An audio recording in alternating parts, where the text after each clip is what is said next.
our participants at the back, can you occupy the seats in front?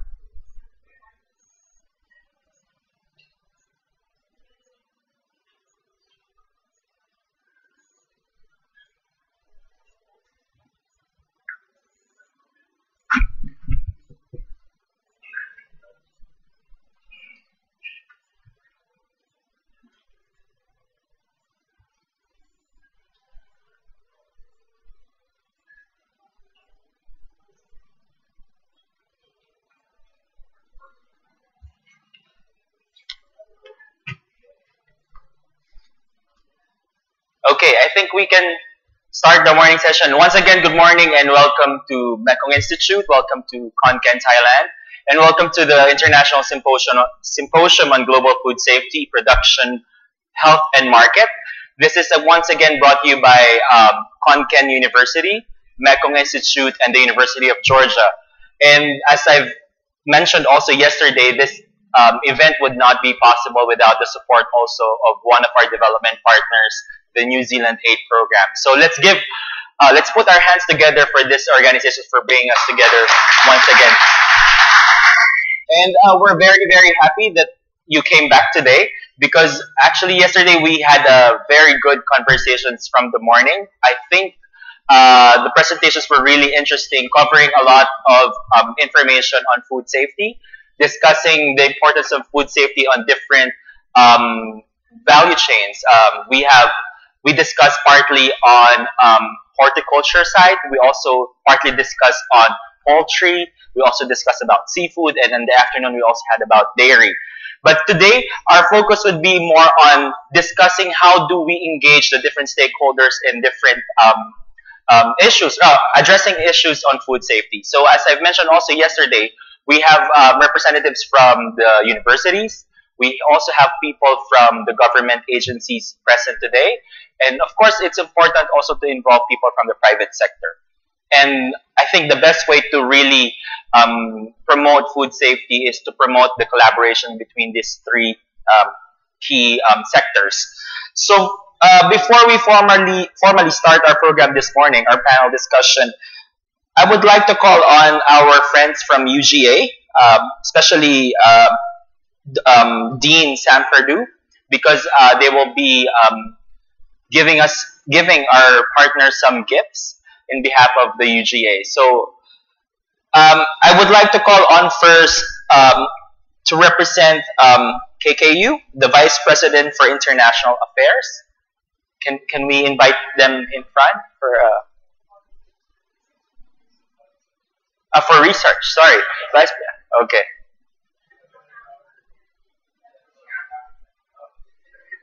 In the middle.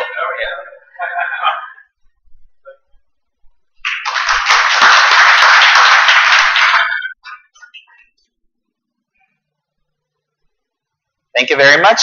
Now we would also like to invite the Vice President for Research and Technology Transfer. Sorry, International Affairs. Okay, in behalf of...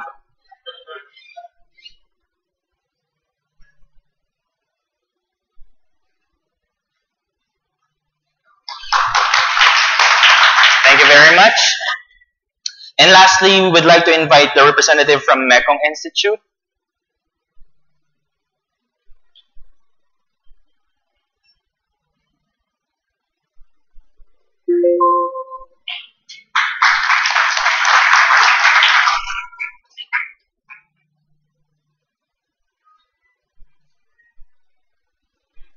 All right, thank you very much, Ms. Tess and Dean Sam.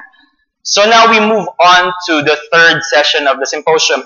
This session would focus on the roles, as I've mentioned again earlier, the roles of the university, government, and private sector on knowledge generation and training. So for this morning, we have 4 representatives from these sectors, and we will have a very interesting discussion on how we can form or fuel partnerships between these sectors. At first, I would like to invite our panelists in front and also our moderators. So for this morning, we have Professor Dr. Supachai Patumnakul, Vice President for Research and Technology Transfer of KKU. Can we invite him in front? Let's give him a warm round of applause. We also have Professor Dr. Amrit Bart, Assistant Dean and Director of the Office of Global Programs of UGA.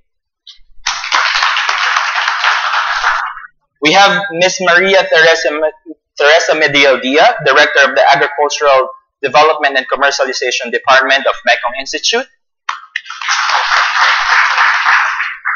And lastly, we have Ms. Parichaya Atapongse, Department Manager for Food Safety and Quality Assurance of Bedago Group.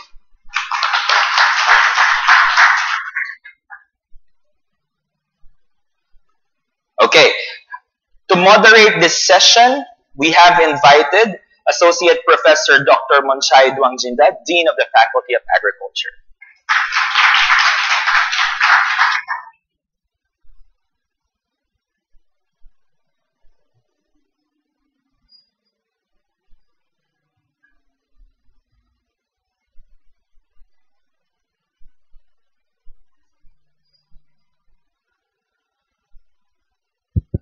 Good morning, everyone. I hope you enjoy last welcome reception. Today we have an opportunity to set up the multi-stakeholder over here to talk about the food safety. I will begin with the roles of each sector. From the university part, and then from the industry part, and then the MI, and then from the UGA side. And after that, we will have discussion that this is going to be the first time that we're going to have a collaboration. Normally we do independently.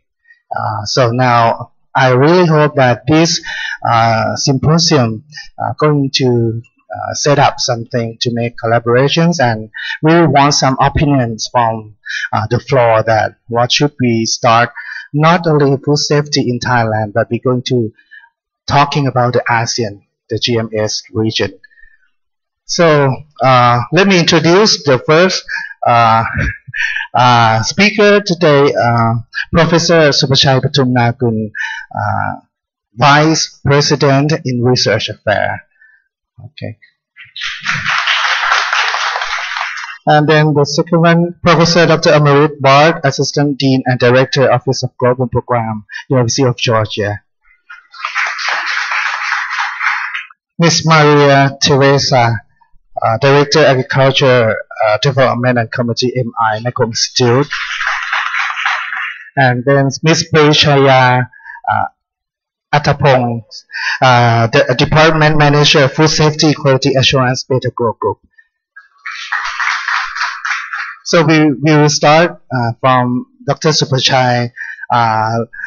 Please talk about the roles of the university and how you think about the food safety, and what's the role of the researcher here or lecturer over here, and some center and some sector in Khon Kaen University. Okay, good morning. So, first of all, I'd like to have some of the presentations about our university a little bit, and how we do the knowledge generation and technology transfer, what kind of the organization and the mechanism that we use to do the knowledge generation and technology transfer. But here, like, first start with the map. You can see this map, and then you can find that Khon Kaen City and Khon Kaen University is one of the very strategic locations that we sit on the center of the GMS, or the maybe we call the CLMV, that including the Cambodia, Laos, Myanmar, and Vietnam. You can see from the map here, right? Khon Kaen here is like not far from the Myanmar, and also to the Cambodia, to Laos, to Vietnam, and also to the southern part of China. So it's a very good strategic location, and we can do many things with our neighbor and around the Thailand. So here is the map of the area of the Khon Kaen University. Is one of the largest campus in Thailand. We have like uh, 8 million, 8.8 million square meters, and for this campus, can like about 880 hectares about the area. This is a very huge, and we have a lot of things inside the campus. Okay, so KKU is one of the national research universities. So we try to do the from Isan wisdom to the globalization. Isan means the northeast in Thailand. That's Khon Kaen city or Khon Kaen University is in the northeastern part of Thailand, and then we try to mix from the area wisdom to the globalizations.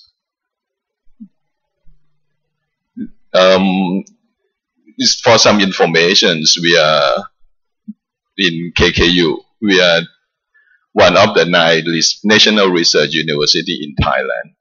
We have like research cover all the areas, including the health science, technology science, humanity, and social science.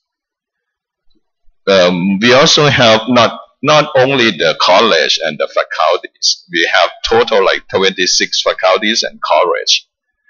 We also have some of the organization that doing the research and the technology transfer, including the training. We separate into 3 levels of the organization. We have the smallest group is the research group, like we have 48 of them.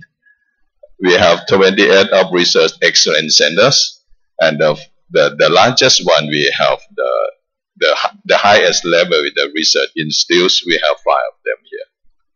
All of them are doing not only the research. We try to make them to their mission is try to do the technology transfer and to the integration of the knowledge together and transfer to the society and the industry.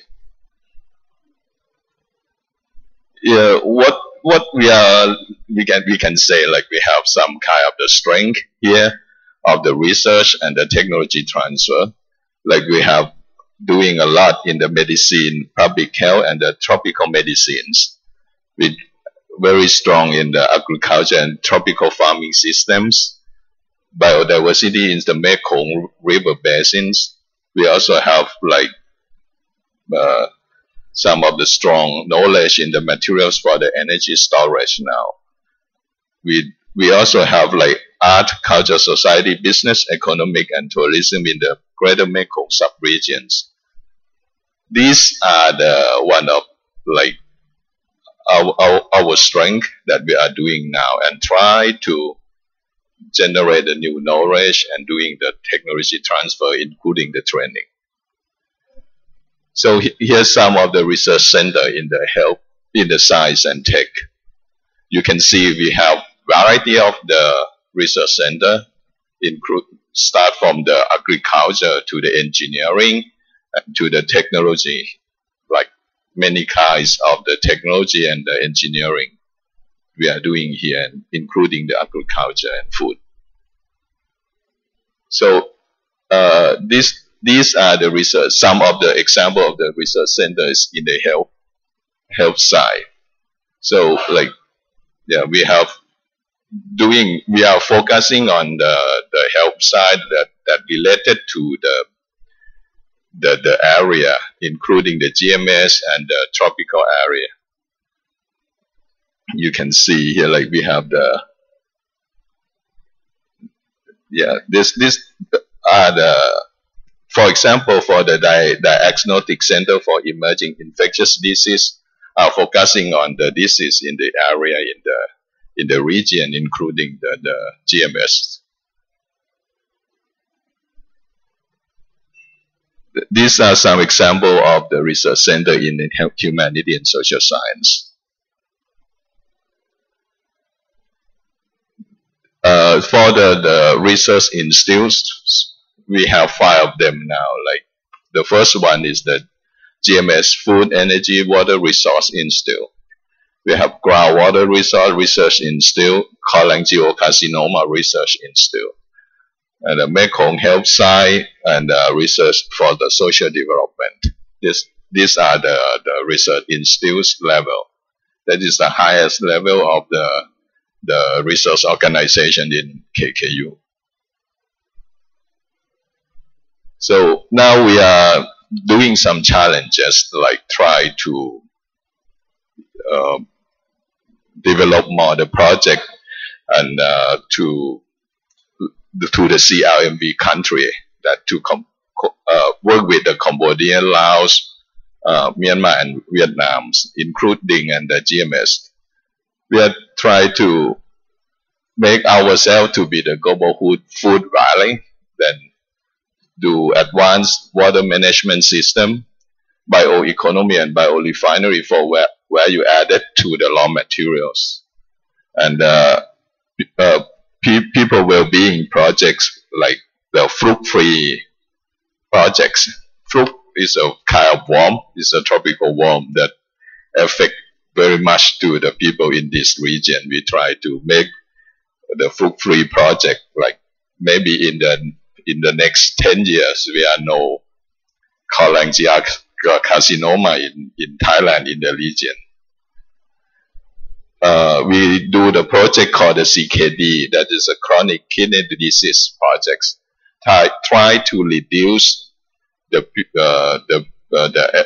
illness of the people in the region from the CKD, because in Isan, in the northeast of Thailand, including the country nearby, affect a lot with the CKD by the culture of eating of food.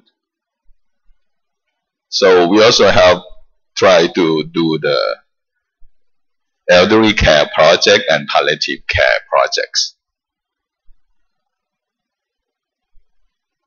And for the food and functional food, we have to have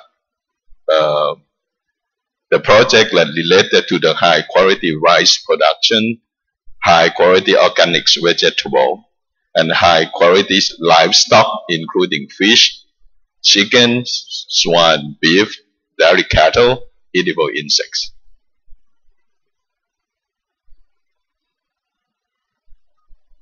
Uh-oh. Something wrong.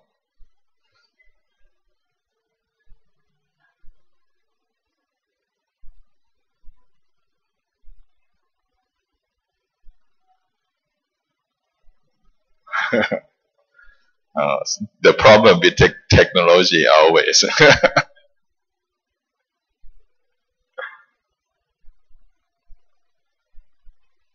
Okay.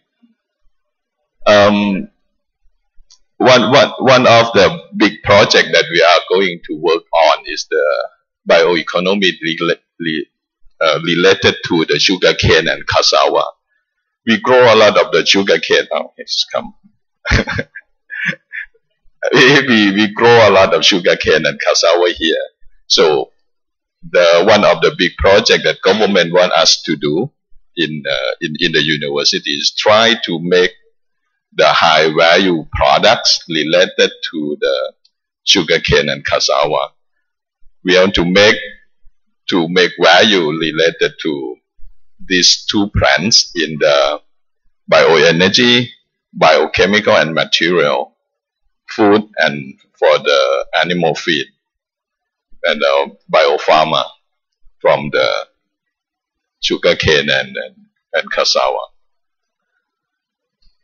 And one of the project that we are working on now that is really important and could help KKU to link with the private sector and the industry to do more research and to develop the commercial products and to help the industry and the society here. That is we call it the Northeastern Science Park project. You can see here this a building located in the KKU. Now is under construction. It's gonna have like 18,000 square meters for the space utilizations. could house more than 30 research companies and startup and a spin-off. And expect to be opened on July next year. If this project finish, and then we can invite many companies like domestic and international come to the KKU and work the research together and to develop the product and high value research. Okay, this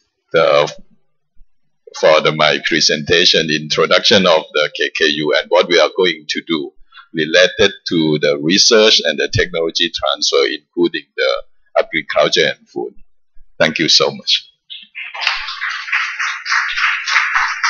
We can see that now in KKU we moved a lot. Thank you for Professor Supachai that we start from Excellence Research Center and then we try to gathering into several projects, especially for Global Food Valley that will looking for food safety, organic food, and then add up to bioeconomies.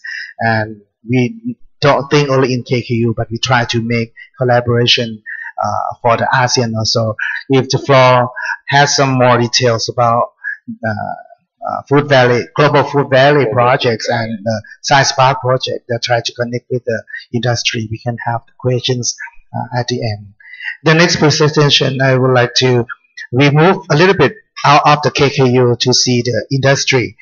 Okay, so I will let the next presentation will give to Ms. Parichaya. She will talk about how better grow or how industry control food safety.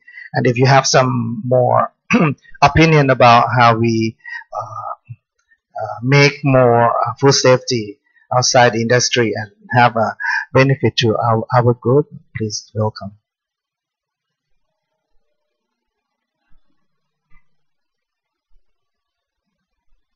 So, good morning, everyone. First of all, thank you for inviting me to join this meeting, and it's my pleasure to be one of the speakers today. I think like many of you are from several countries, so you might not have a background of what Better Grow does. So I will give you a short, brief information of what we are doing, so we have a little bit of background.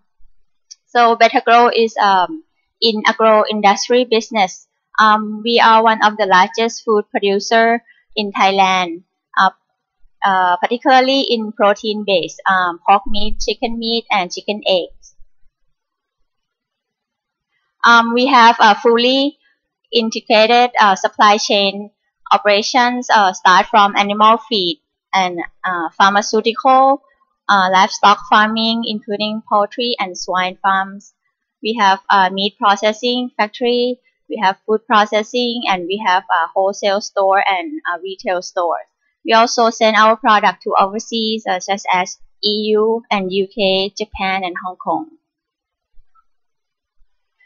The company vision is to develop and produce high quality, safe, and nutritious food products from our modern and firmly established as agro-industrial research-based operation for the benefit of the people around the world. So the vision is high quality and safe food product for people around the world.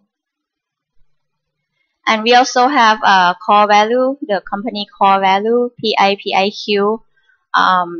As you can see, one of the core value that we hold together is the quality driven.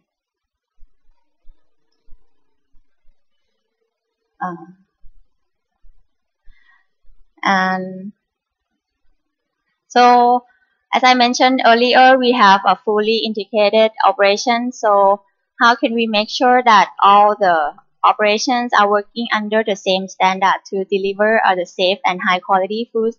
So we have like more than 30 factories, hundreds of wholesales and retail, and we have like 1,000 of livestock farms. The role of my team is to make sure that all the operations are working under the same standard, which we call a BQM or Better Grow Quality Management.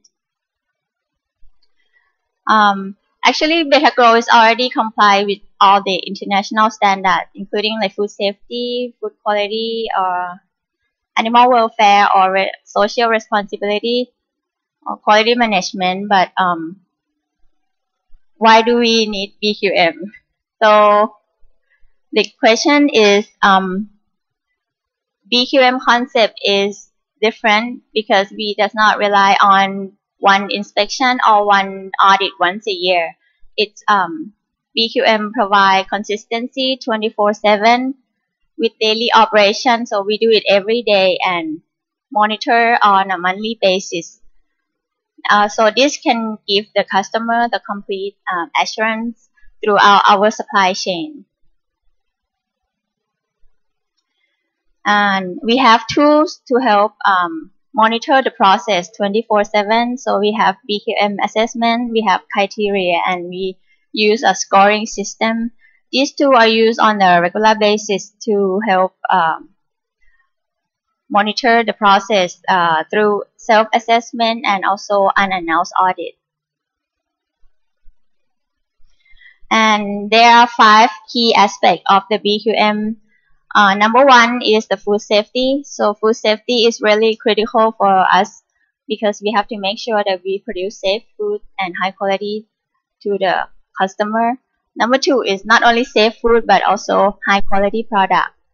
The third one is animal welfare. We because we are doing business with animal, so animal welfare is really important for us. The number 4 is service excellence. We have like after sales service. We provide technical support, and we have customer complaint procedure in place. And the last one is corporate responsibility. And one of the key topic of the BQM is animal welfare. Betagro have collaborated with World Animal Protection since 2014. So we develop animal welfare policy.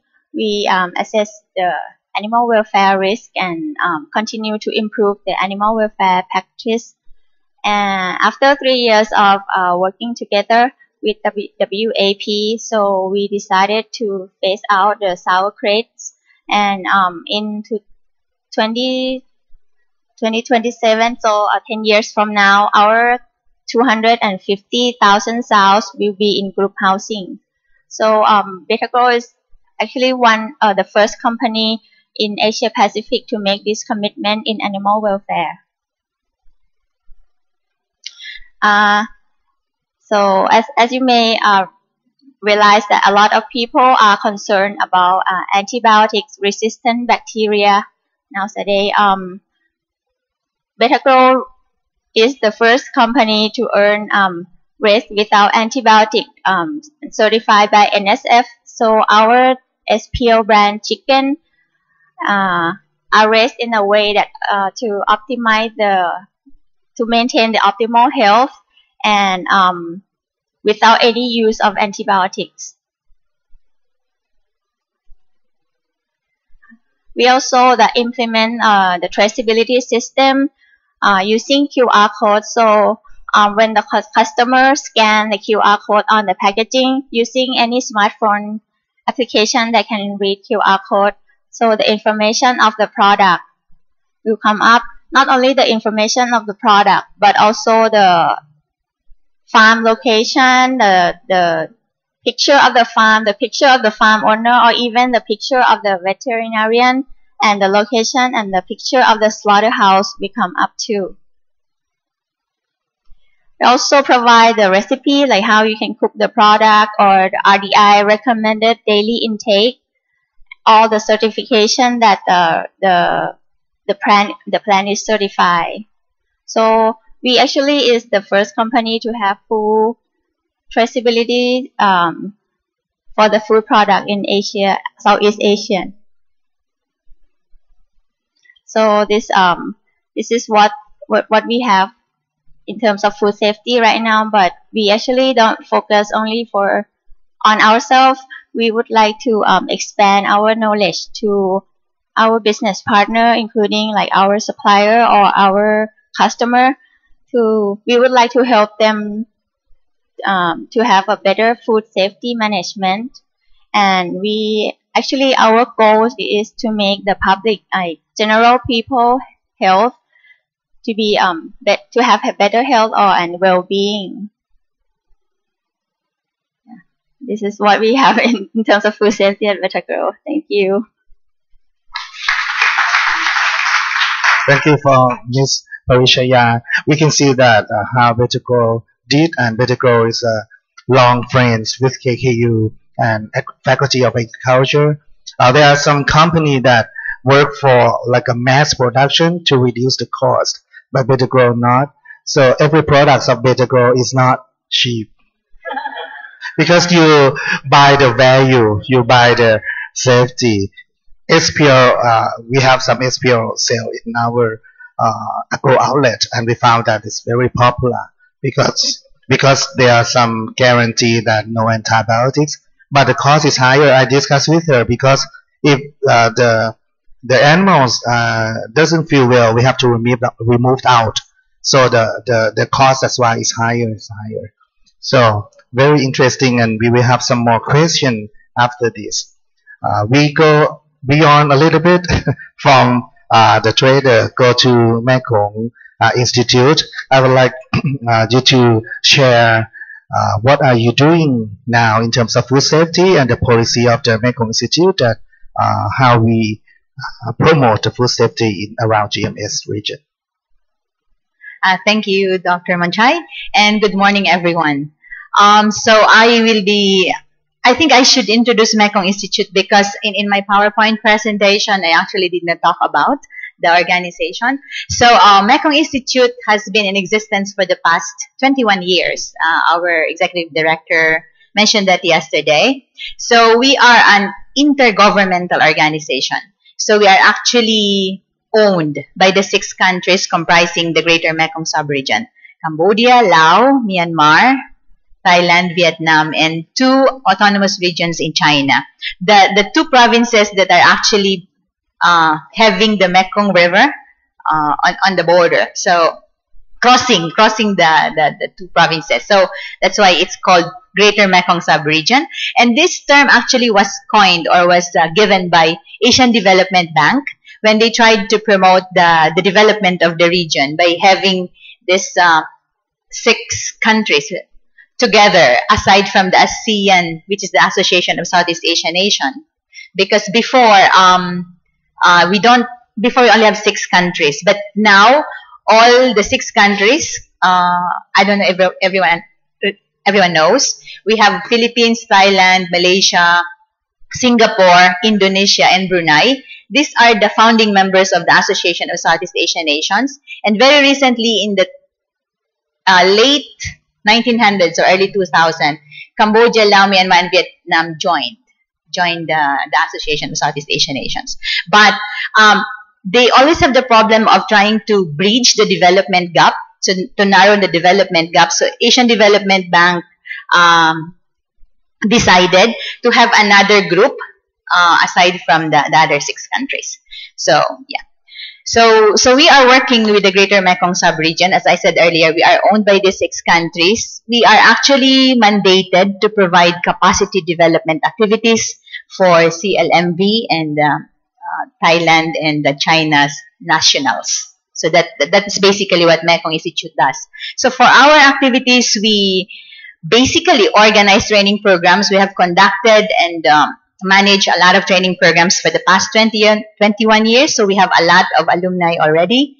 That's one. And second is we conduct research, like some of the emerging issues in the GMS, especially if it's regional in nature. So that's what we do. The third is we try our best to organize as much as possible what we call policy consultations, because Mekong Institute is a very neutral organization. So we do not take sides. For example, if the issue is on migration, so Thailand is the receiving country and all the other countries are the sending countries. So if Thailand will organize something on migration, they might think that there is something behind that. So with Mekong Institute, we are neutral. So we actually try to promote unity among the regions. Okay. So 3, and the last one is, in the last 5 years, we started to do development work, really working on the ground. So we have 3 project sites which actually focus on cross-border value chain. So we have a project site in Myanmar, we have in Miyawadi, and then we have the project site in Vietnam, in Quang Tri, and a project site in Laos, which is in Cam Ranh.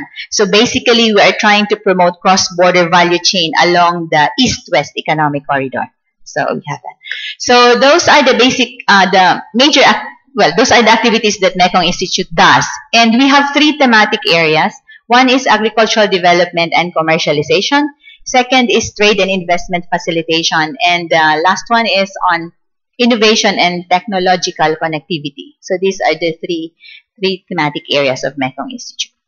So, so like many organizations, we work, we try to secure funding from different donors when we implement projects. We have our own funding coming from the governments, but it's not really so huge that we can survive. So we have to do some activities which are funded by external donors. So that's Mekong Institute. So I think I'll go now to my presentation, which is I think we are all here trying to promote food safety in the region, and this is actually a very timely conference or symposium because very recently in the past 5 years, there is a very strong interest to promote food safety in the region. And if you actually look at it now, there's a lot of development partners working on food safety. You have USAID, you have New Zealand Aid Program, GIZ, European Union. So there's a lot of interest in promoting food safety in the region. But of course, there's also a lot of challenges. So in my opinion, that's my opinion only, does not represent the opinion of the organization. So in my opinion, if we want to promote food safety in the region or even in a national context, we have to work on 3 major areas of concern. One is policy, second is infrastructure, and third is knowledge. So policy is very important because this is a regulatory framework, and this is if you have a good policy, then everything we think should be in place. So this is basically the role of the government. So in the region, there is a need for harmonization of policies and standards. And actually, the ASEAN already has a food safety policy framework, and it has 11 basic principles. And now the CLMV countries are working towards aligning their food safety policy along these lines. So the second one is infrastructure. Infrastructure, we're talking about, there are many things that are limited in the region. We don't have laboratory and testing facilities, laboratory and food testing facilities. We don't have a very good surveillance systems. We don't even have transportation and logistic facilities, like, for example, a good road system or a cold chain, or even weighing stations for the trucks who have the products that are moving from one country to another, because we have very porous border. So you can actually transport products from one country to another. You don't have to fly it or ship it. So it's very important that we have a very good road system and all these transport and logistic facilities. And we don't have that in the region. So that we have, but there's a need for significant improvement. And the last one is knowledge. And I think this is why we are all here, because this is where we can actually contribute. The universities, including the private sector. In knowledge, you have to. Okay, let me just say. So, whose domain is this? Who are the sectors responsible for working on policy, on infrastructure, and knowledge? And I believe that, for example, in policy, that's the main role it's the responsibility of the government to work on policies. But then the academic and research institutions are very important because they are the ones who conduct research. They are the ones who generate knowledge. And if you have researches and you have research findings, then research findings will always have some policy implications. So it's our responsibility to inform the government to probably modify the existing policies or review the current policies for relevance and coherence, because policies, things change. So we have to also adjust the policies. And to some extent, private sector is also important because of their experiences. What are the business environment they are working in? What are their experiences in doing transactions? So this all has relations to existing policies, and so they can also provide some support. With infrastructure, I feel that this is also the main responsibility of the government because they are the ones who have the capacity to invest. So by maybe taking loans, or they have national budget allocation, these kinds of things. But the private sector also plays an important role in infrastructure, because in the region there's a lot of private sector companies who actually invested on improving the road systems or the cold chain, these kinds of things. And some of them have what we call a general food testing laboratory, so they can provide those services. So in a way, the private sector can help with investments in infrastructure. And the last one is knowledge. And in knowledge, as we see here, we have two things. We have knowledge creation or generation, and knowledge sharing and dissemination. So two things. And in sharing, this is where I put the capacity building or the training thing, because I want to put how Mekong Institute can be a part of this collaboration. So I have to put it there. Okay, so for generation, knowledge generation, this is actually the main role of the universities, the academic and research institutions. They are the ones who have the expertise to conduct research, as you have seen in the presentation of the Vice President. There is a lot of expertise and a very deep bench, and Mekong Institute cannot compare with that. But so I think to take a lead in doing research, knowledge generation or creation, it's the role of the university and the research institutions. And to some extent, the private sector helps in knowledge generation, because a lot of private companies, they also have existing R&D, research and development efforts. And they do product development, they do some research that is related to food safety. And for some companies, they also provide research funds to universities to do research in certain specific topics. So the private sector could help us with knowledge generation. In terms of knowledge sharing, again, it's the role of the academic and research institutions. But the government also plays an important role on knowledge sharing, because they have a lot of training and extension activities, which is working really in the communities. They have specific agencies that work on providing technical assistance and support to small farmers or to SMEs. So they also have a role in sharing knowledge. And of course, the private sector. Some of the private sector, if they want to introduce use of fertilizers, chemicals, they also have their own training activities. So this is what we see are the responsibilities of the private sector, the academic and research institutions, and what is the other one? Public sector, the government, yes. So this is what I think are the roles of these three sectors. And what can Mekong Institute do, or what can we offer?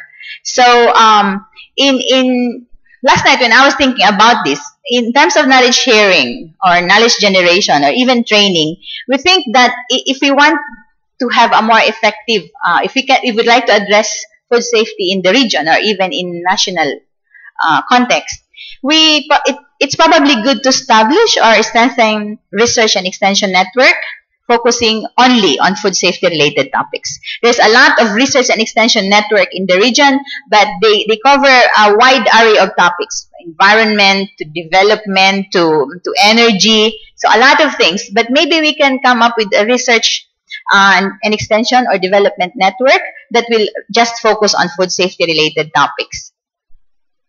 And second is probably strengthen the existing regional education centers like KKU, or existing capacity building or training institutions like Mekong Institute, and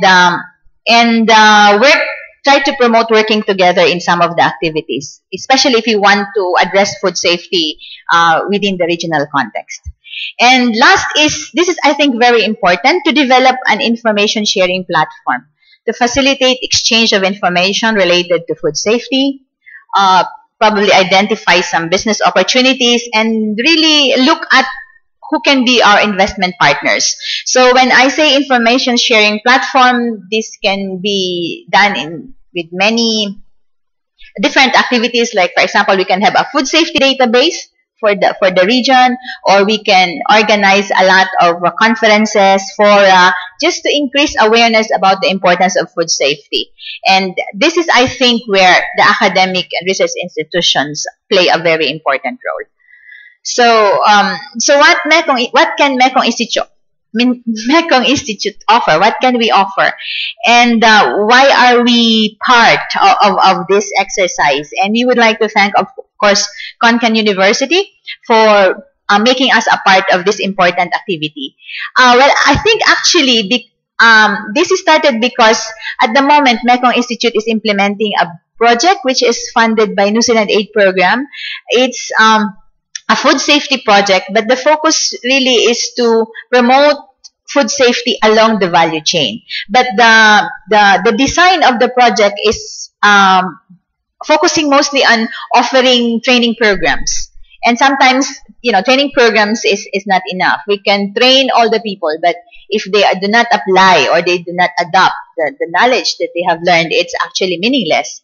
So we would like to do some projects that probably will go beyond, offering training programs and really working with the people who are promoting food safety in different countries. So maybe that's the reason why Dr. Monchai thought about us, because we have this big program on food safety. And actually, a month ago, we just had a discussion with a representative of New Zealand Aid Program from Wellington, and they are willing to fund the project in the next 5 years. So there is really this strong interest to promote food safety in the region. So what can Mekong Institute offer? I believe that we have a regional reach, meaning Mekong Institute has coordinating agencies in each country. So it's not difficult for us to do research, to implement projects, because we actually work with the government, and they have designated one agency which will coordinate all the activities of Mekong Institute in these respective countries. So in this sense, I think it's easy for us to work with them. Second is we have good relationships with government agencies, with local NGOs, with international NGOs, and even the donors or development partners. So we know what they are doing in respective countries. We have been working with the GMS countries for the past 21 years. So we have built these strong relationships with all these relevant stakeholders.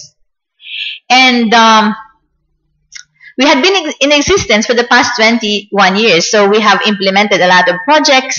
So we have these skills on project management and implementation.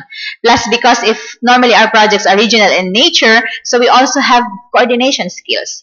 So we can implement research, we can coordinate research, we can organize a regional training program or a national training program, and we can do development work in these countries. And Mekong Institute, well, of course, we cannot be compared to a university, but we also have some technical expertise in some areas. So we cannot deal with researches that are very technical. Like, for example, if you're talking about epidemiological studies, we cannot do that. If you're talking about identification of pathogens and all these, very technical things, Mekong Institute cannot do that. But we have conducted a lot of what we call socioeconomic studies. So probably if consumer perception studies is important in promoting food safety, then we can do something like that, because we can actually come up with a very robust methodology when we do research. And to some extent, we have some staff who have very good analytical skills. So we can do. And of course, training.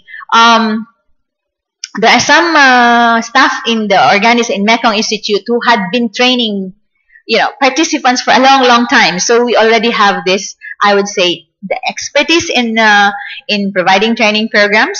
So we just don't use PowerPoint and teach them, but we are employing a lot of training methodology. So I think we have developed expertise on that one.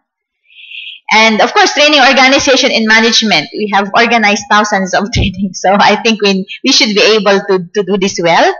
And last is the information sharing platform. So, for example, we have created a food security database which was funded by USAID. I would like to invite you to access that. It's a very interesting database, and we are surprised we're getting, like, for example, 10,000 hits in the last 4 months. So, I mean, maybe for some people that is a small number, but for Mekong Institute, wow, we created a database which has a lot of interest. 10,000 hits is, I think, a good one. And yeah, of course, we can also collaborate with the Content University or anyone who's interested, or we can organize our own conferences, seminars, workshops for focusing entirely on food safety topics. So we can also do that. So basically, that's what we think we can offer, and we can collaborate with the Konkan University in these efforts. And of course, we welcome UGA. Thank you so much for your interest in the region, and it would be good if we can have something, you know, in collaboration with you in the future. Thank you. Thank you, Maria, for a very clear presentation and your multifunction. Konkan University very lucky to have MI over here. Instead of everybody disseminate their research or technology by themselves, we can contact to MI. And you have researcher, you have a training center, and lots of facility over here. Actually, we have discussed about food safety for some very small issue, but need a forum, like how we make regulations for organic products for ASEAN. Now we use iPhone, now we use another countries, but for ASEAN we should have our regulations. This is needs some people to discuss and make a forum and then set a policy, something like this. And we have I have discussed with Dr. Basharat for some times. This is something that Mekong Institute can help us to do some policy in the future.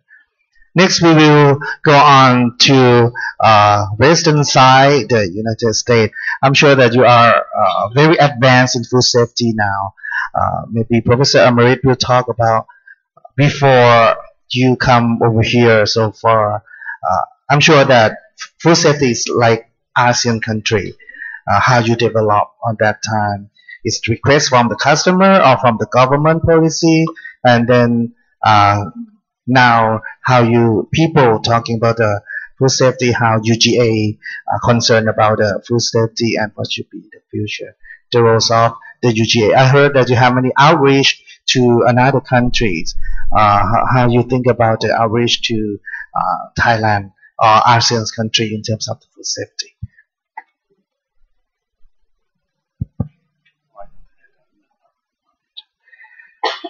Good morning. Thank you, Dr. Monchai, for chairing this session or facilitating this session.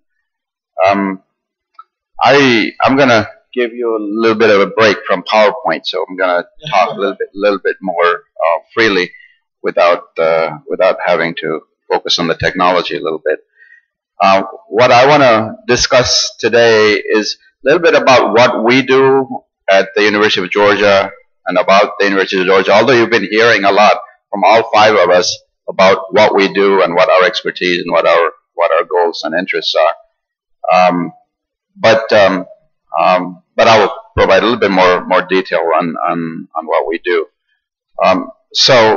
As you know, University of Georgia is in the southern part of the United States, and it's located in not so far from Atlanta.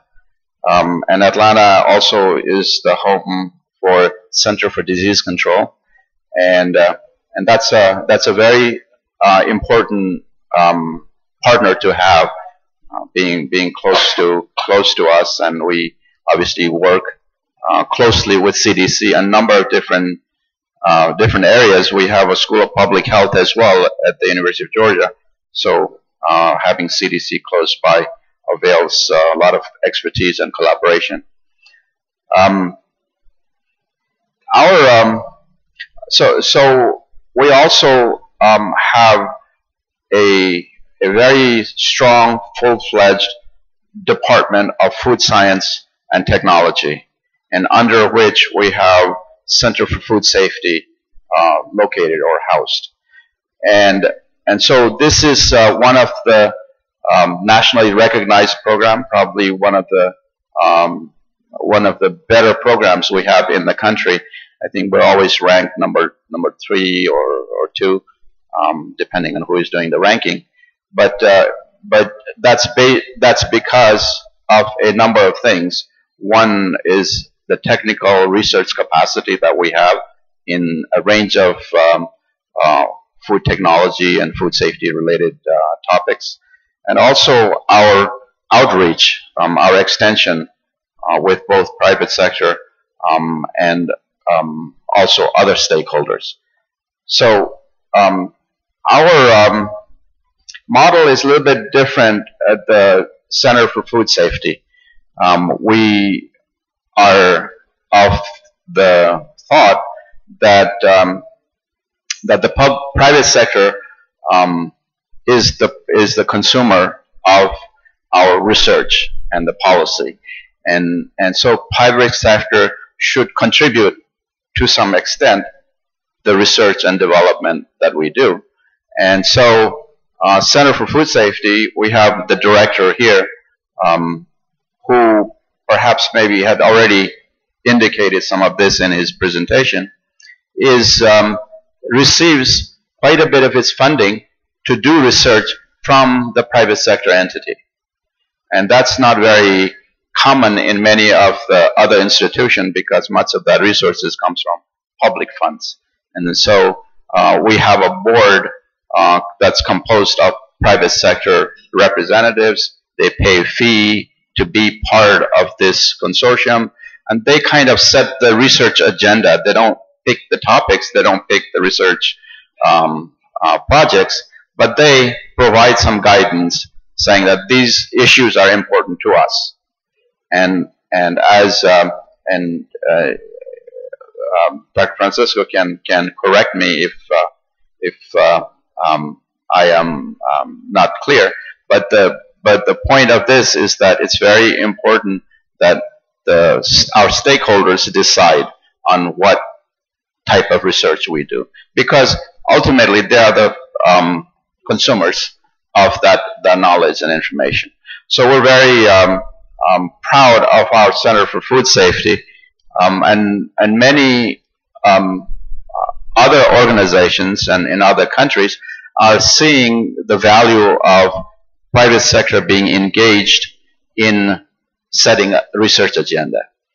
So there's an interest from other countries in ASEAN as well to see, well, how does that function? Because many of the Center of Excellence in Food Safety are government supported, and they do research based on, I guess, preconceived idea about what's important, and with very little engagement from the private sector.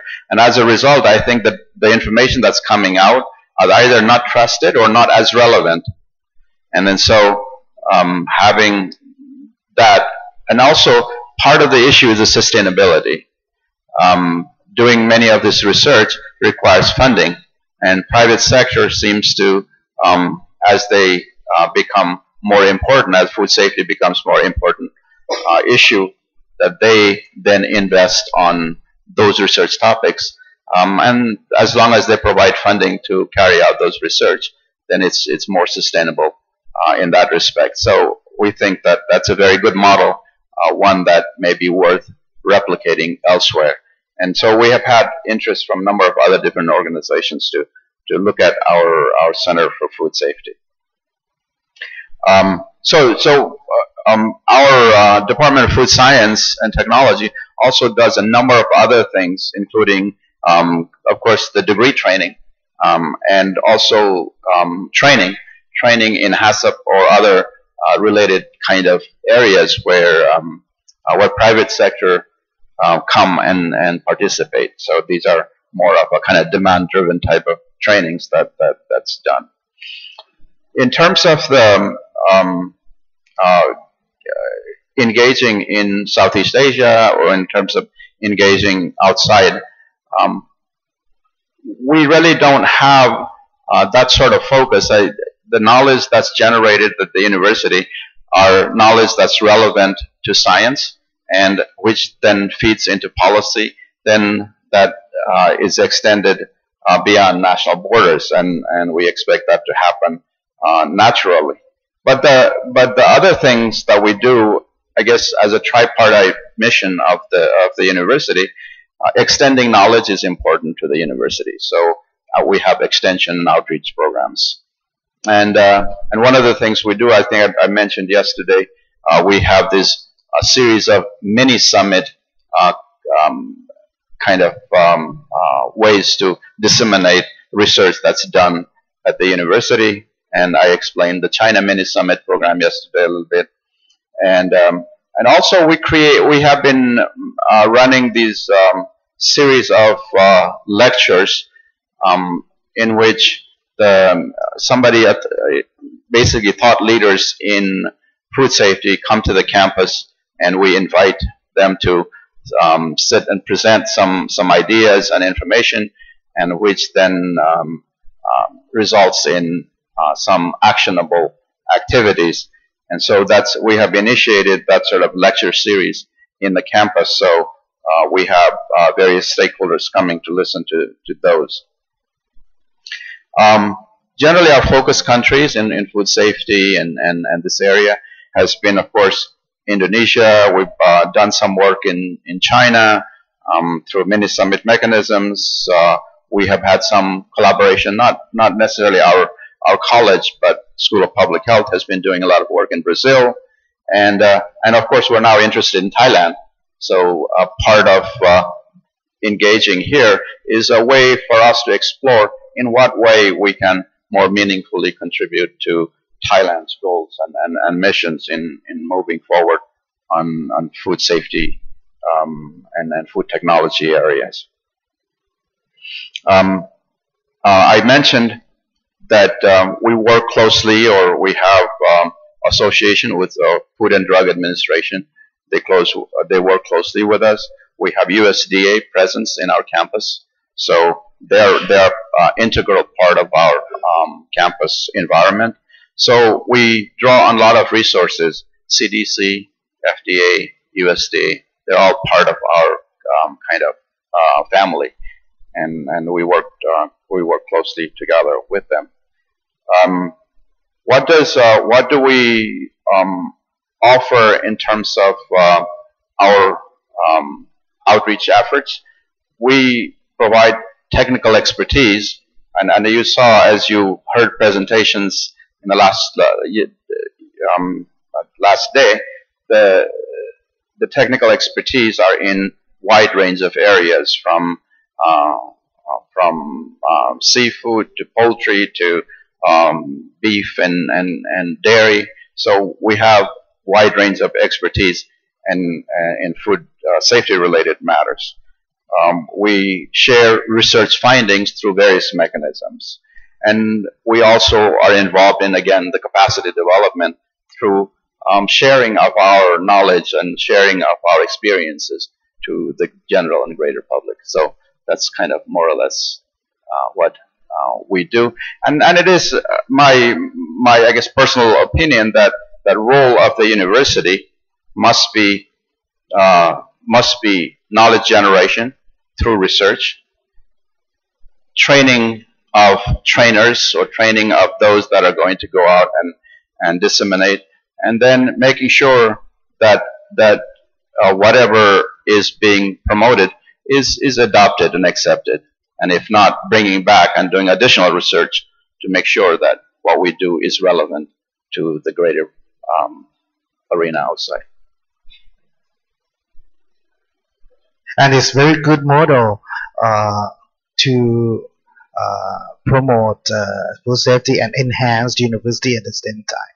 I can see that first you see the importance of research capacity for food safety. This is the first step, and then you create a research center, and then work with the company. This is a very good model to touch the customer side, how they need, and then after that try to get involved with the government to support. Very excellent. This is a model that we should do too, because now we get the support only from the university. Some center work on the private company, but very small.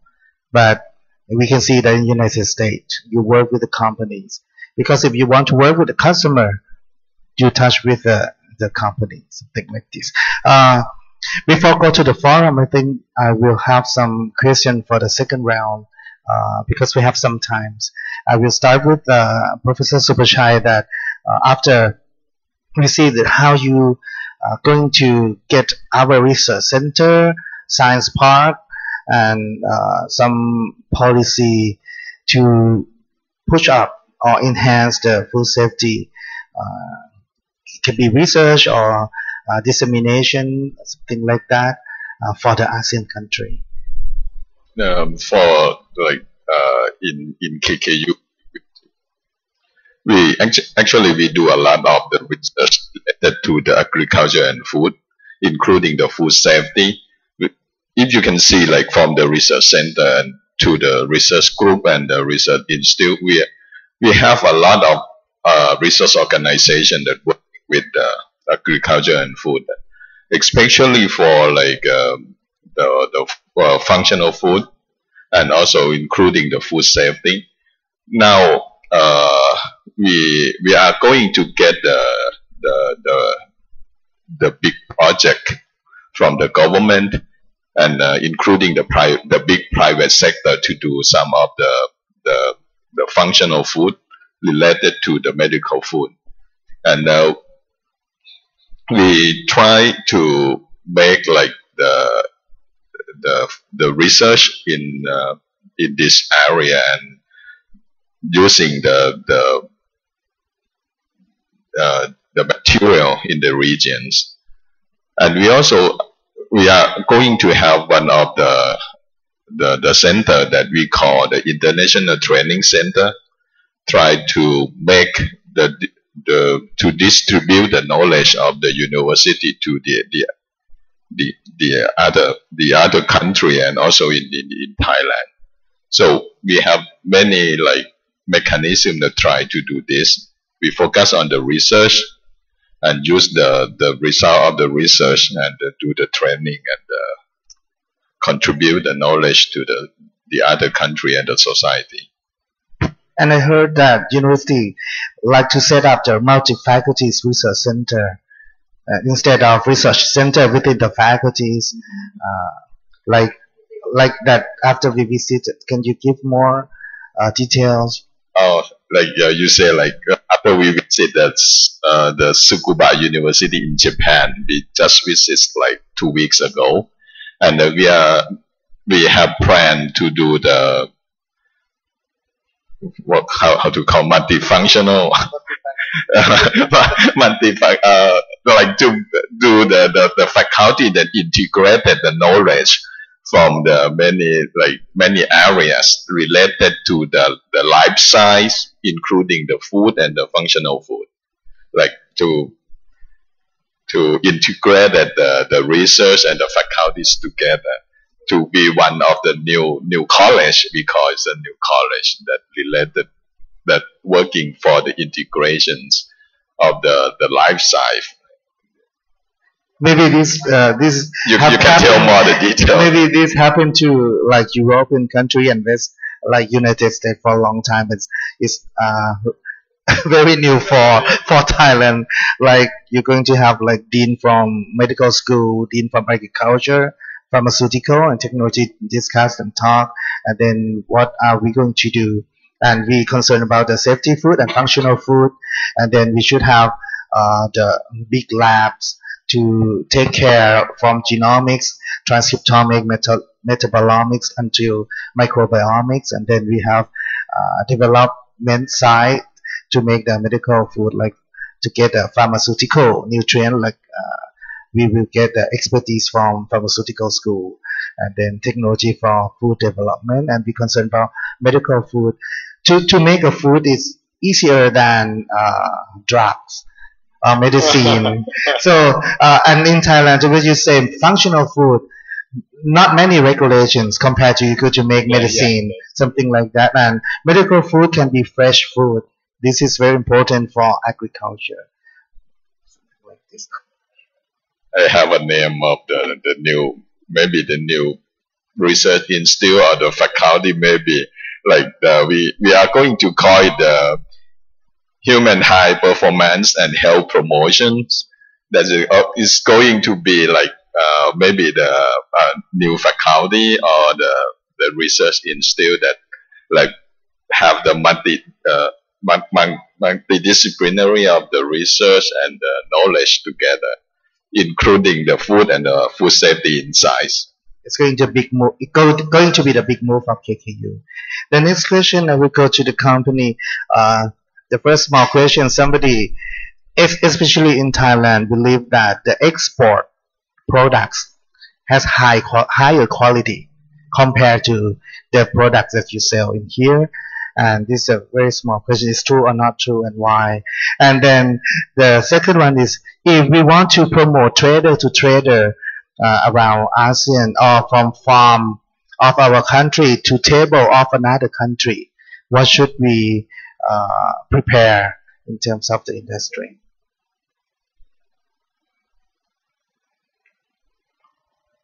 So first question, the quality of the export compared to the quality of the product sales within the country. I have to say, like, different country have a different standard. So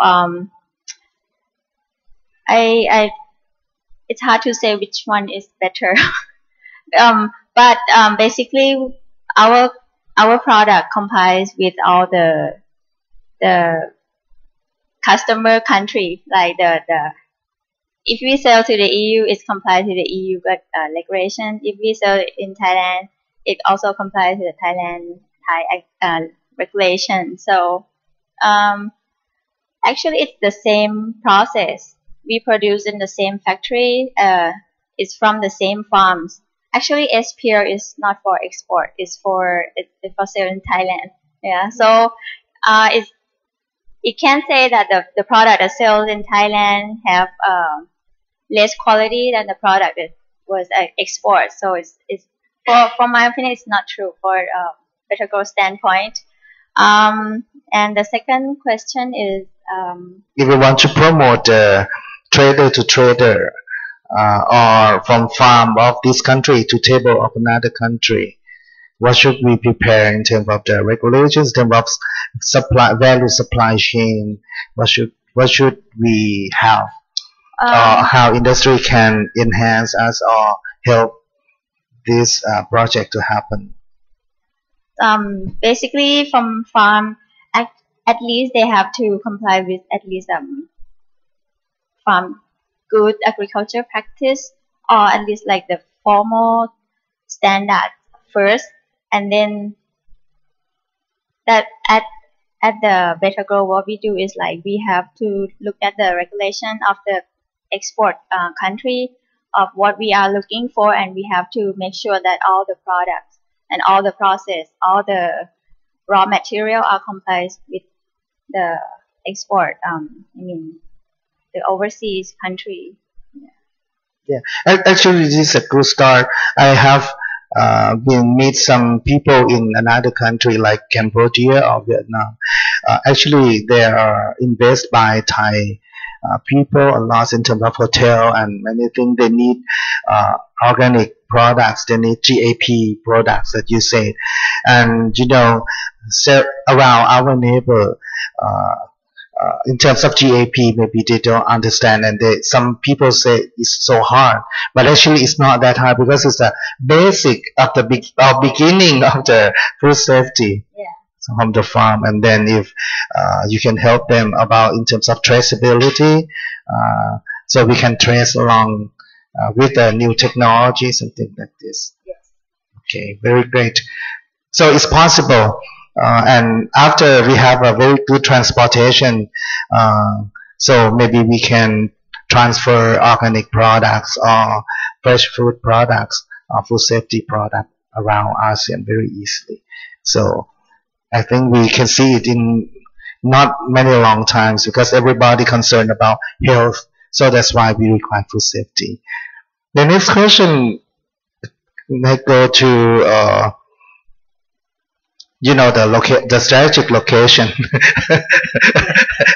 uh, so, what do you think that after you see many sectors over here, what should be your roles to enhance this project?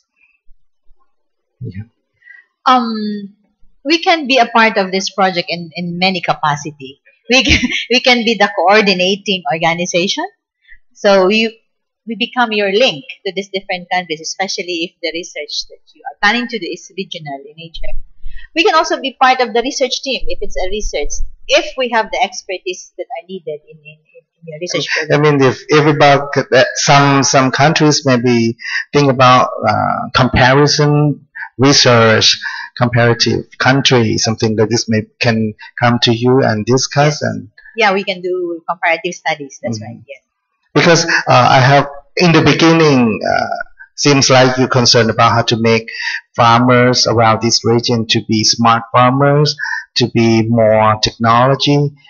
And I think for the organic or food safety doesn't mean that you have to do from the ground products, but it can integrate the economic side, it can integrate the added value side, something like this. Do you have many research detail and information about this?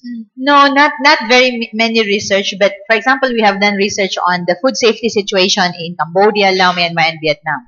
And out of that research paper, we came up with, out of those 4 research studies, we came up with, of course, a big research report, which is talking about the commonalities and the differences in terms of the efforts that are being done or the initiatives in promoting food safety. So we have all this information, like who are the organizations or the government agencies involved, what are the initiatives of being funded by donors or even by the national government. We have the current issues on food safety and how they are currently addressing those food safety issues. And because of that, we were able to come up with a policy paper. The policy paper is titled Harmonizing Food Safety Management Systems and Enhancing Market Access in the GMS. And this has been actually presented during the Agriculture Ministers meeting in Cambodia. So we have this. And we came up also with a policy brief. So out of this policy paper, which is 60 pages, we came up with a 12-page policy brief. And that's where we discussed the low-hanging fruits that Dr. Sam was talking about yesterday. Yes. And so we actually have many experiences regarding promoting food safety already. Like, for example, I remember Dr. Sam Purdue said yesterday that through, in theory, this, promoting food safety is a multi-sectoral, multi-agency concern. And promoting food safety we need to collaborate, work together with different agencies. And in theory, they are supposed to work together, but in practice, they actually don't. So one of the main focus areas in our food safety program in the next 5 years is to enhance interministerial coordination on promoting food safety. So going back to the question of how Mekong Institute can be part of any work that you are planning to do. I mean, you can see that food safety in ASEAN is not easy. We talk about this for 10 years. But if you look back and if you visit many countries, even GAP is not start. You can tell us why it's up. What's the obstacle? What's the problems? So that maybe Dr. Amerit Bart can share because you travel around here. Why food safety promotion in ASEAN is not quite advanced. Very. So I guess one of the issues that I keep hearing as I travel around is that a lot of policies are developed based on kind of educated guesses and hunches rather than actual statistic data.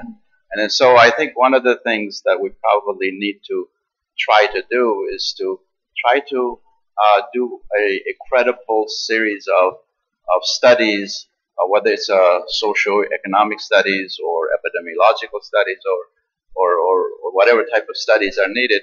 But then policy be based on those kinds of information rather than hunches and guesses.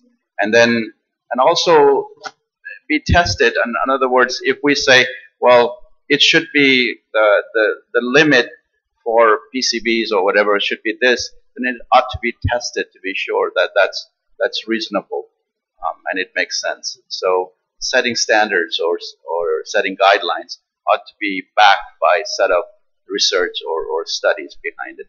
And if it is, then I think there will be greater acceptance by general users of that policy. That's true. Okay. Actually, okay. In our study, we found that there is now an existing food safety policy in each country in the Greater Mekong subregion. And this food safety policy is actually developed in cooperation with the funding of FAO, Food and Agriculture Organization. And the stages of development is varied. Like in Cambodia, they had been waiting for its endorsement by the parliament for the last 6 months. Like in Myanmar, it has been submitted, but still there is no action to it. But actually, they did this with the assistance of experts, and it's already there. It's just a matter of adopting or endorsing it. But really, the problem, I think, is the implementation or the enforcement. They have this food safety policy, but they actually do not have the accompanying implementing rules and regulations. So you have the policy, but how to implement that, what happens to people who do not comply with the standards, it's not clear. So I think there are more things that need to be done after the policy has been endorsed. Yeah. Maybe I can add also a little bit. Maybe Francisco can add to this, is that a lot of times when the companies say, well, this information is important for us in order to move our products or in order to sell our products, then addressing that issue, if the company is interested in doing that, and then the research finding shows one way or the other, then the company makes a policy to adopt that within their system, and it doesn't have to be mandated by the government. In other words, if this is a better practice, then they're going to follow that practice. So, maybe Francisco can say something about this. When a company or organization, how do they adopt There is no single path in the U.S. for adoption of policies. I've seen different cases, for example, in relating the most on food safety regulations recently. In fresh produce, as a result of the outbreaks that we're having in the U.S., locally, commodity groups, let's say in California and Florida, independently from the government agencies, they set up their own regulations internally for their members. And that eventually resulted when regulators were looking at the Food Safety Modernization Act, those local regulations that took place in different regions of the country actually serve as the guides for the federal regulations now. For example, the produce rule was inspired by the Florida growers, the California growers' local regulations. So that's one case in the U.S. Another case that also was very controversial, and that one took place as a petition by a number of citizens. That was the decision to declare enterohemorrhagic, the other enterohemorrhagic E. coli as adulterant in ground beef. And despite the science that indicated that it was very controversial, but at the end it came as a grassroots proposal that the industry did not support. Actually, governments opposed it, but ultimately the USDA adopted based on consumer group pressures. So it's not as in even in the U.S. is because of the relatively fragmented system that it has. Policy making has different routes to follow. Some of them, like I guess the one that actually I see as a very positive example was the one that from the produce rule that came out actually from the growers, that they had willingly accepted to take those practices. So as compared to the other example that in my opinion was against the industry recommendations. Is that a kind of help? Thank you, Francisco. The problems that I think everybody knows that we have policy in every countries, but you can see example in Thailand, herbicides is increased every year, pesticides still the same, never decrease, and because the policy just said that we need clean food, we need organic food, but we didn't think in the whole picture what happened. Now it's like agriculture. Now we lead with the health problems. Now 1 after 8 people in Thailand got cancer. Yeah, that's a lot. Yeah, you will find it in not today, but in the next 10 years or 15 years. This is the history that Kun Ming Kwan just told us, and why he tried to promote the organic food, the food safety, and the contamination not come from the pesticide, fungicide, and herbicide. Now it's concerned about some lentils that put in the meat, some another antibiotics, many things contaminate. And when you got the NCD disease, like higher diabetic problems, so government policy is if you add more sugar, increase the tax. This is the solving problems that not look around the whole picture. So maybe we have some more forum, and we're going to be one part of the problem solving, not for our country, but I think these problems happen around us. And I think I will give some floor comments. If you want to add more advice or more comments, and what you want to see in our function. This is like we public declare that we're going to move on the food safety. For sure, Faculty of Agriculture, we're going to do to be organic faculties. Not today, but in the 5 years or 10 years, all the products in KKU in our farm will be organics, or at least GAP. But organic should be, if we think about only food safety or GAP, we will get GAP. We have to think about organics to move to organics in one day. Okay. Maybe some question from the floor to every speaker over here.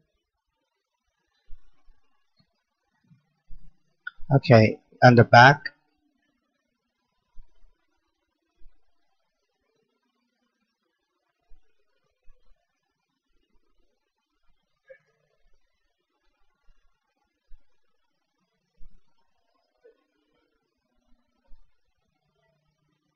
Thank you. Thank you, the speaker.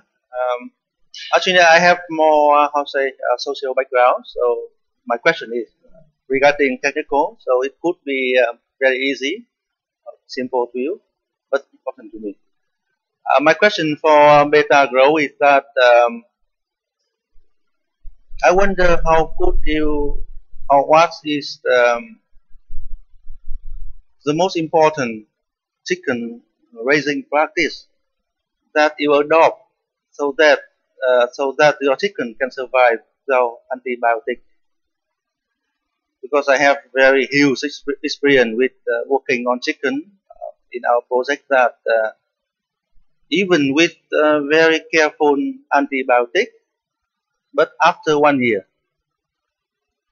68 chicken were dead.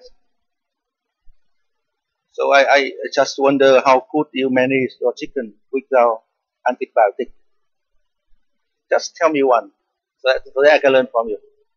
And one question for Ms. Tess regarding Mekong, Ron. Mekong Institute have very rich experience on working with food safety in ASEAN, as you presented. And my question to you is, what is the most serious bottleneck in promoting food safety in Asian country? So I know you cannot give a general answer for own country or for own type of food. Just take one, so that I can learn from you. Thank you. So the question about how do we raise the chicken without using any antibiotics? Actually, the details is there's a lot of details, but I'll give you like a big picture. Like the cycle of the chicken actually is not very long. It's about 2 months. And we have in the farming, it's closing system. We use evaporate closing system housing of the farm that we use to raise chicken, and we also have very strict biosecurity system in place to control all the disease. We have it's a practice of we are taking care of the chicken every day. We have a husbandry veterinarian for each farm. The farm owner we have like the practice that they have to go into the farm every day, look at the chicken, look at how the environment or the equipment, warehouse. This includes all in the BQM that I have shown you. So I think with all these practice, it's possible. It is possible because we are in it that we can raise the chicken without using antibiotics. I think it's possible. Like I know Better Grow for a long time. They have many products. One product I know is specific free pathogen. It's SPF Farm. It's like no pathogen at all, and you export to Japan. And one step at a time. If we start with the GAP, like now farm standard in here in Thailand, you need biosecurity. Okay, you need some kinds of this thing, and organic livestock here in Thailand is much flexible. Like you can use 2 antibiotics needles. Okay, because if you see the animal sick and you don't do anything, the animal welfare is not right. So you have to heal them, you have to treat them. But if you put more than 2 injections, you have to remove it down. This is the livestock, organic livestock. And if you do dairy, you have to let it walk on the field at least 20% or 30%. So it's possible. It's one step at a time. So that's why we need some forum to talk and to reduce the chemical. Organic livestock is much better than organic plants. You cannot use chemical at all for organic plants. But if you do GAP, you can use pesticide, herbicide, but you have to withdraw it in the right time, something like that.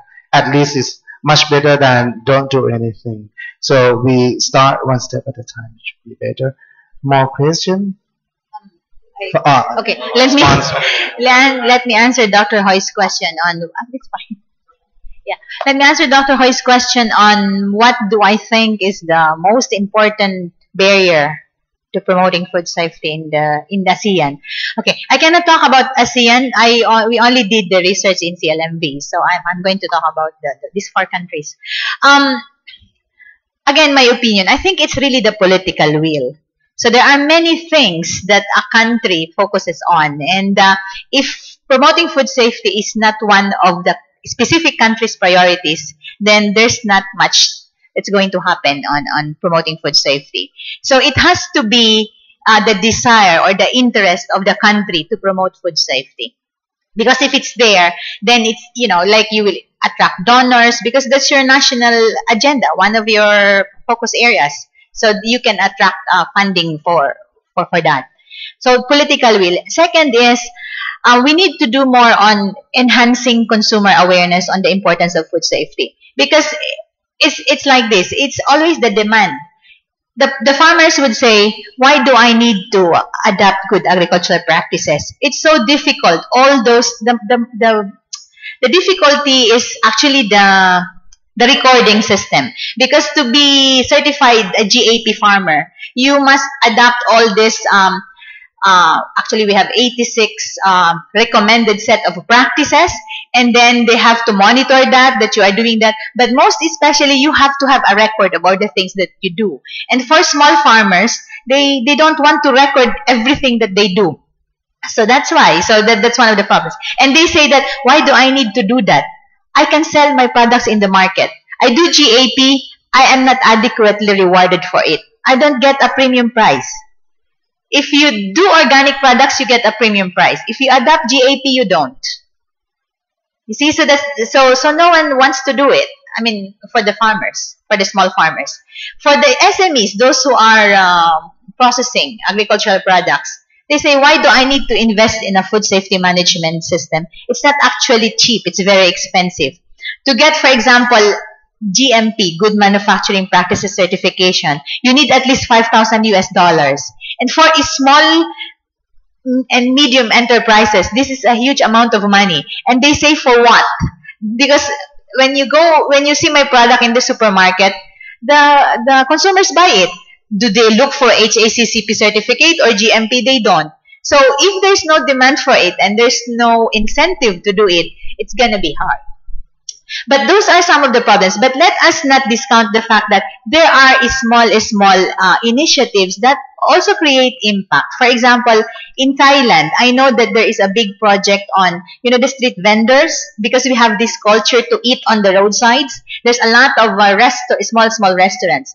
But there is a project that monitors all these small restaurants, and they provide a certificate. Like, this is a safe place to eat. So usually tourists, they eat there.